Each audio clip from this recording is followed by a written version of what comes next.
ஒரு தேவ தோட்டத்துல க்ளோஸ் ஃப்ரெண்ட்ஸா இருந்தாங்க நம்ம ரோஜாவும் லில்லியும். ஆனா யாரு மலர்களின் ராணின்னு இவங்களுக்குள்ள ஒரு நாள் சண்டை வெடிச்சு பூக்களே ரெண்டா பிரிஞ்சுச்சு. பஞ்சாயத்துக்கு போனப்போ ரோஜா சிரிச்சுக்கிட்டே இதுல என்ன சந்தேகம், நான் தான் அழகுக்கே அடையாளம் மயக்கும் வாசனையும் என்கிட்டதானே இருக்கு, அதனாலதான் காதல் மலரா என்ன சொல்லறாங்கன்னு சொல்லுச்சு.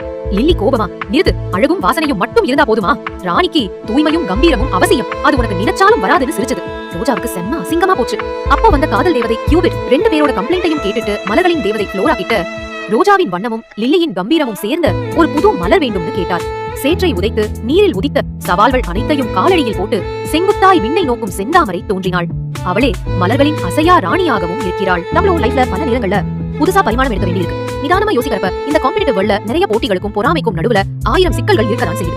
சிலது காலை இறுக்கி பிடிக்கிற சூழ்நிலையா இருக்கலாம், இல்லாட்டி எப்படா சான்ஸ் கிடைக்கும் அஸ்திவாரத்தை குலைக்கணும்னு நினைக்கிற நண்பன் போர்வையில் இருக்கும் நீர் பாம்புகளாகவும் இருக்கலாம். அது அத்தனையையும் தூக்கி காலு கடியில வச்சுட்டு விடாமுயற்சியோட விண்ணை தொட நிமிர்ந்து நில்லுங்க. நீங்களும் உங்க ஃபீல்ட்ல நீங்க தான் பெஸ்டா இருப்பீங்க.